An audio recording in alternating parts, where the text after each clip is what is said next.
करवीर तालुक्यातील उजळायवाडी महालक्ष्मी नगर इथल्या रहिवाशांनी वृक्षारोपण केलेल्या ऑक्सिजन पार्कमध्ये स्वच्छता मोहीम राबवून 40 पोती प्लास्टिक कचरा गोळा करून ग्रामपंचायत उजळायवाडीकडे ट्रॅक्टर ट्रॉलीतून विल्हेवाट लावण्यासाठी देण्यात आलाय।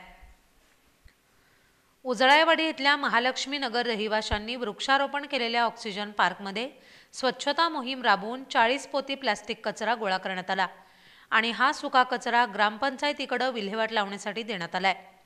या स्वच्छता मोहिमेचं आयोजन महालक्ष्मी नगरात शिवराजे ग्रुप आणि शिवराजे शिवार बहुउद्देशीय प्रतिष्ठानतर्फे करण्यात आले। कॉलनीतील ज्येष्ठ नागरिक, महिला, युवक, युवती यांनी एकत्रित येत इथं स्वच्छता मोहीम राबवली आहे।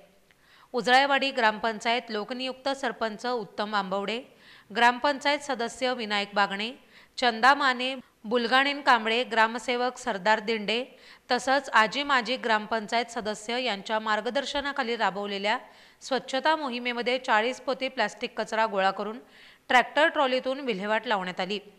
या मोहिमेला शिवराजे शिवारचे अमर गावडे, बंडू लोहार, सचिव राजाराम जाधव, भैरू सातपुते, आनंदा शिंगे, पर्यावरणप्रेमी मोहन सातपुते तसंच ग्रामपंचायत कर्मचारी यांचं सहकार्य लाभलं।